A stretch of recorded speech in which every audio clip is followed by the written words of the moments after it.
Hello everyone, this is Nathan P. Butler here. This is my YouTube channel. This is not an episode of From the Star Wars Home Video Library, a Fantasy Flight Games review, the vlog, the voice of reason or lack thereof, or anything like that. This actually is something that really applies to all the content that's here on the channel and to some of the other projects that I do. I want to give you some information about what I'm thinking at the moment when it comes to that Patreon that I've been talking for a while about setting up. And I wanted to use this video and the comments below it to be able to get some thoughts from you, the people who might actually be following the Patreon, as far as what the different bonuses should be, what approach should be taken, and that sort of thing. So, very quickly, here's the idea. First off, I work on a lot of projects that aren't necessarily all on YouTube. On YouTube, you can find things like the PlayStation VR Let's Plays. You can find the live streams whenever I'm playing Star Wars video games, which previously was Battlefront. Pretty soon it's going to be Battlefront 2. Kind of going through the Battlefront live stream podcast stuff all over again. You'll find stuff like Fantasy Flight Games reviews for X-Wing, Imperial Assault, Armada, for the LCG, for the different RPG lines, right? So, Edge of the Empire, Age of Rebellion, Force and Destiny, and so on, for the Rebellion game, and so on, and so on, and so on. And of course, there's From the Star Wars Home Video Library, which covers home video stuff for Star Wars from the beginning up until the present. So one day I could be talking about something like an old Laserdisc set. The next day I could be talking about a brand new Blu-ray 3D disc or something like that. Outside of YouTube, though, I also am a podcaster. I've been in podcasting since 2002. In fact, this past May was my 15th anniversary as a Star Wars podcaster, going all the way back to my first podcast, Chrono Radio. Well, right now I can be heard with Michael Morris talking about Star Wars gaming on Cloud City Casino, and I can be heard with Mark Herleman on Star Wars Beyond the Films talking about Legends and Canon Star Wars stories. Both of those, by the way, are on StarWarsReport.com. And in each of those cases, I need to be able to have the things in front of me, right? So we're talking about games, or we're talking about books, comics, whatever it might be, video games as the case may be. And outside of those, I also do the Star Wars Timeline Gold, which is the single most comprehensive Star Wars chronology available anywhere, literally anywhere, because the continuity database within Lucasfilm is not a timeline, it's a database. And that is something that takes up a lot of my time to produce each year. It's over 3,000 pages at this point, spread across 5 different documents. You can find that over at StarWarsFanWorks.com/timeline.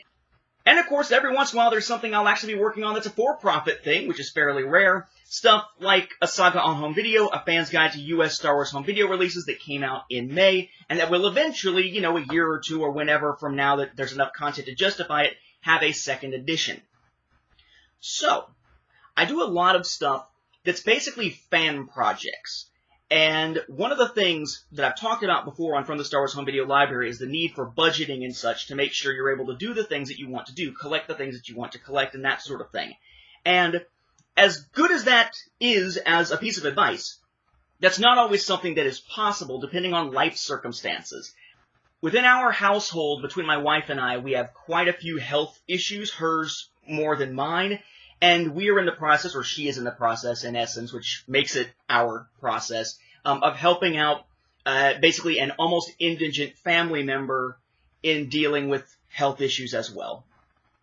And she's working off of an hourly salary, or an hourly wage. Econ teachers should know salary wage.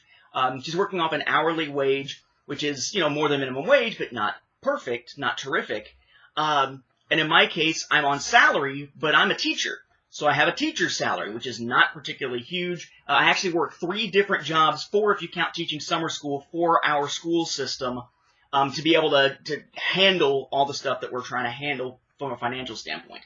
And one of the things that is easy to see fall by the wayside is the fun stuff, the enjoyable stuff, the books, the comics, the games. I try to work them into the budget to make sure that we're able to still get these things, to be able to have me still up to date, to be able to do things like the Fantasy Flight Games reviews, to talk intelligently about the books and comics on Star Wars Beyond the Films, to summarize them for the Star Wars Timeline Gold, to talk intelligently about the video games, the card games, whatever, for Cloud City Casino, to be able to show you new home video items when they're released, even if that means, hey, something just came out on Blu-ray and DVD, here's both of them, and here's a UK one, and so on and so on.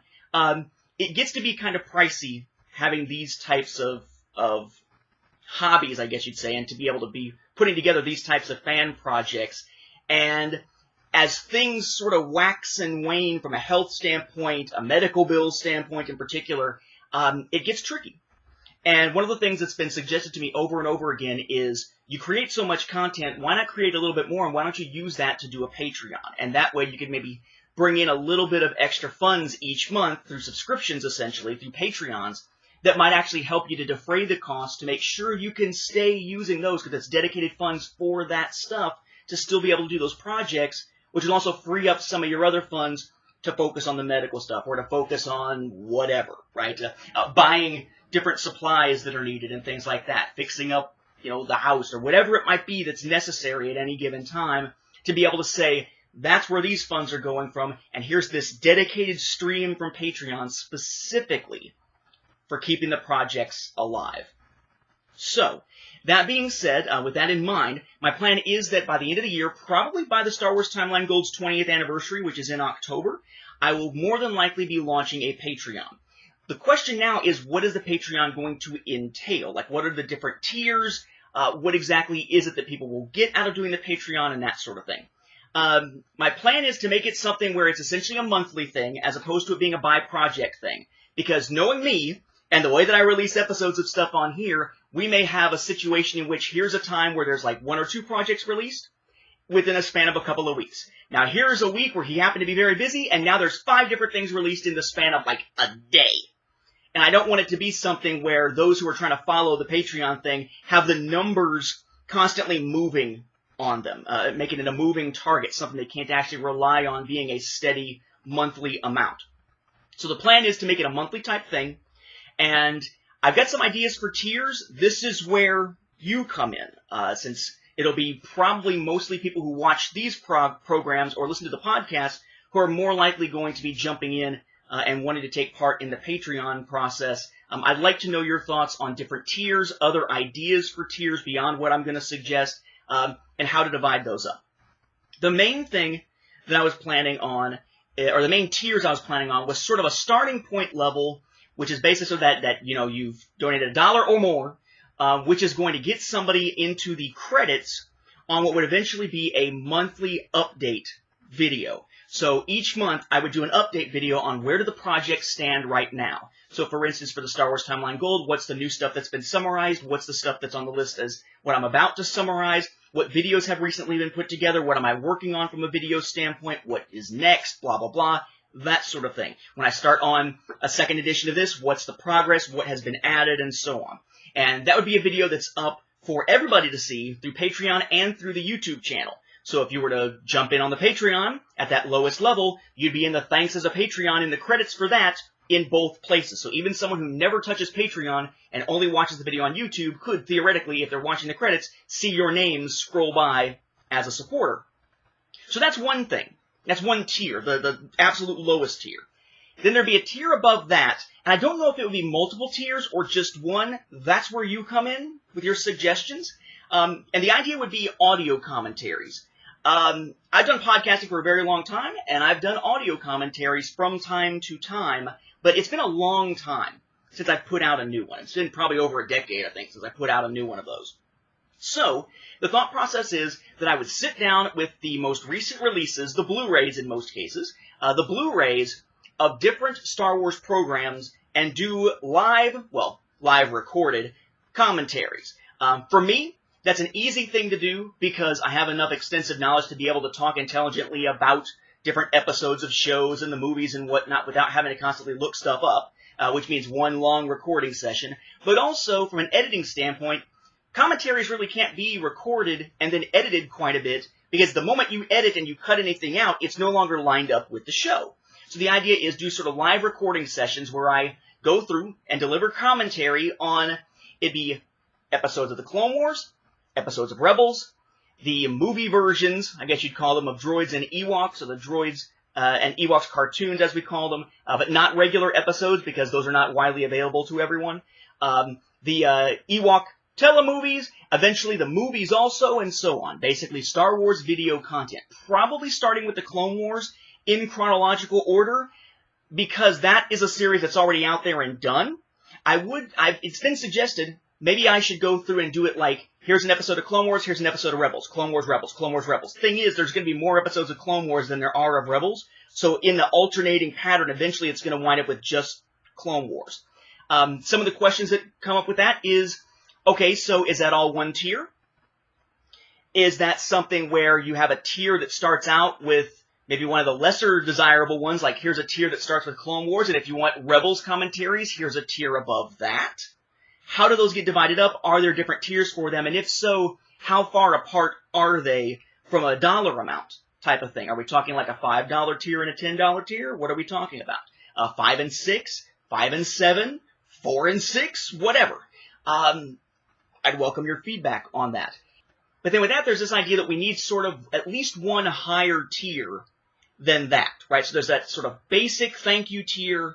There's the, hey, here's some audio commentaries tier, but there should be at least something above that. And my thought for that is maybe something like an exclusive Q&A, where there's an exclusive Q&A video specifically for sort of an Ask Me Anything within reason type of thing, and nothing that would get me fired kind of thing, that would go with just the Patreon setup, so that maybe just those who are of that higher tier can ask questions, can ask more questions than usual, and be able to do that. Maybe something that's done through a live Skype session, except the trick to that being that if it's a live Skype session, it doesn't wind up still on the Patreon. It doesn't wind up getting recorded in that way. Or something like that. Something where there's a Q&A. But I already do Q&As to the YouTube channel and try to hit all the questions that are asked. So that's sort of that question of how do we differentiate the one Q&A from that one, other than just who gets to ask questions. Although, if it becomes a more regular thing, like say the Q&A thing on YouTube, as you know, every month or two as questions develop, maybe on the Patreon, it's questions every week. Or it's questions every 2 weeks, or something like that, where you get those questions answered much more quickly and have a chance to do follow-ups much more quickly, or something like that. The other thought would be some type of thing where those who have sort of a higher amount would be able to have included in their Patreon package, and the question would be then, is it when they do it the first month, the second month, the third month, whatever, where that Patreon would actually get a signed copy of a Saga on Home video in the mail. The trick to that, of course, is that some people already have signed copies of a Saga on Home video, some already have unsigned copies, and might not want to have a signed duplicate, in essence. So in that case, do I offer something else? Do I offer instead a signed copy of perhaps Greater Good, my sci-fi telepaths and time travel novel or something like that instead? I can't offer copies of my Star Wars comic that I wrote back in 2004 because those simply are not available anymore. I don't have a backstash to be able to use those. So, you know, what would it be if it's not this? If it is this, given that the cover price on this thing is $12.99, I believe it is right now still on Amazon, if that is the case, then what level should that tier have to be in order to cover the cost to send that out to someone? And given the fact that someone could come in, start a Patreon, set it up at that tier, get their book, and immediately switch it down to a lower tier, should I wait until a certain number of months go by before someone who has used that highest tier actually gets the book in the mail? To make it something where it's actually covering the fact that, yes, it's going to have to be a Patreon thing and have that covered, but also cover the cost of just getting the book out to them, even if I'm buying it at cost. And so on and so on. So that's what I want to know from you. I want to know your thoughts on what should the tiers be. Do you agree with the tiers that I've already suggested? Are there other alternate approaches you would take to those tiers? And in particular, why? Not just, hey, I think you should do this. But please tell me why you think so, because I'm going to take your arguments into account, your logic into account, as I'm trying to decide for myself what to do when setting up the Patreon. But I want to have it set up, hopefully within about the next 2 to 3 months, so it can be ready on the 20th anniversary of the Star Wars Timeline Gold, rather than waiting for the beginning of 2018. So as of now, it would be, get your tiniest tier, get your name in the thanks type credits as a Patreon supporter, in the monthly update video, which would be a new thing, posted on Patreon and posted on YouTube. Then there would be a tier above that, at least one, maybe multiple, that would get you access to the audio commentary MP3s that you could then download and listen to while watching episodes of Clone Wars, Rebels, whatever. And they would be full-length commentaries lined up with what you're watching, not just a quick episode that's me telling you my thoughts on, you know, that episode of Clone Wars or that episode of Rebels. No, it would be something you could listen to and watch through the entire length of whatever the commentary is for, like some of the ones I did back in the day. And then presumably a tier above that, which would access either something like an exclusive Q&A video, maybe it's getting a copy of the book. If so, what would be the stipulations to make that happen, and so on. Should there be more tiers? Should there be other tiers? What tiers should they be? What are some suggestions of the price levels or the dollar amounts for those individual tiers, and so on. So let me know what you think down in the comments. I'll take those into account as I'm making the decisions, and hopefully whenever decisions are officially made, I will let you know, because my plan would be that before the Patreon even launches, I would go ahead and at least start recording some of those audio commentaries so that when the Patreon launches, I can make sure to get them out at a regular clip, maybe once a month, twice a month, whatever it would be. And that also could be a bearing on your suggestions. The frequency with which I am putting out commentaries, and how would that frequency with which I put out the commentaries have a bearing, if any, on how much a tier should cost to get into, and so on. So thank you all for your consideration. I hope you have some good ideas beyond what I've put out there. Hopefully you'll have better ideas than mine. And thanks again for your input.